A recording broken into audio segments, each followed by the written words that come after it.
vous aviez voté en commission des lois pour l'ensemble du projet de loi en commission de loi. Vous avez en revanche, vous êtes revenu aujourd'hui sur votre position, puisque dans un communiqué que vous avez adressé à l'ensemble des rédactions des journalistes, vous nous dites aujourd'hui que finalement vous allez voter contre le projet de loi. Qu'est-ce qui vous a changé? Qu'est-ce qui vous a fait changer de position? D'abord, lorsque j'ai voté oui en commission des lois, c'était pour qu'on ait un texte issu du Sénat qui soit en débat au Sénat. Sinon, on aurait dû débattre sur le texte de l'Assemblée nationale. Je ne voyais pas l'intérêt. Et c'est surtout parce que je suis favorable au mariage, je suis favorable à l'adoption, mais lorsqu'elle est uniquement une adoption simple. Par contre, j'ai toujours dit que j'étais contre ce qui était sous-jacent dans ce texte, c'est-à-dire l'ouverture possible à la PMA, à la GPA, l'ouverture à la... Mais ça, ce n'est pas dans le texte aujourd'hui. C'est pas dans le texte, mais c'est à mon sens, le texte est aujourd'hui, tel qu'il est ficelé, le premier pas vers la suite dont je vous parlais.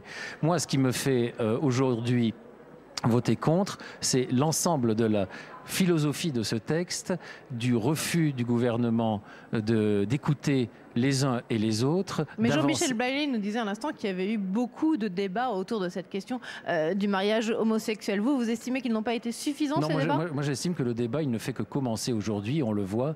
Moi, ce que je constate, c'est que la société aujourd'hui est divisée et on doit cette division au gouvernement, au fait qu'il campe sur ses positions, qu'il ne veut pas écouter les uns les autres.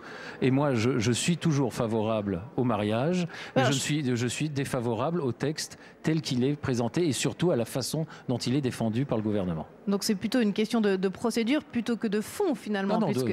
De fond, non, parce que le gouvernement veut aussi que cette adoption soit une adoption plénière. Plénière et non plus simple.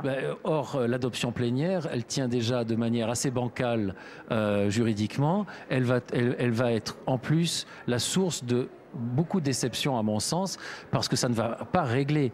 Je pense qu'on envoie un mauvais message en donnant des espoirs à des personnes qui ne seront pas en capacité d'adopter. Est-ce que le fait d'avoir reçu des menaces, des pressions, est-ce que ça a aussi pu vous faire changer d'avis? Non, parce que les menaces, il y a eu une lettre anonyme, il faut quand même pas exagérer et donner plus d'importance au délire d'une personne qu'à l'ensemble de 65 millions de Français. Non, moi, ce qui m'a fait changer d'avis, c'est de voir cette division, vraiment.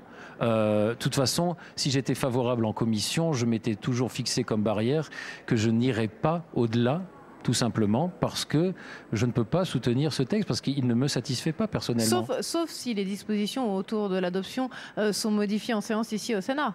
Elles ne seront pas modifiées. Elles ne seront pas modifiées. Il y a, semble-t-il, une certaine logique à ce que si l'on vote le mariage, on vote l'adoption plénière.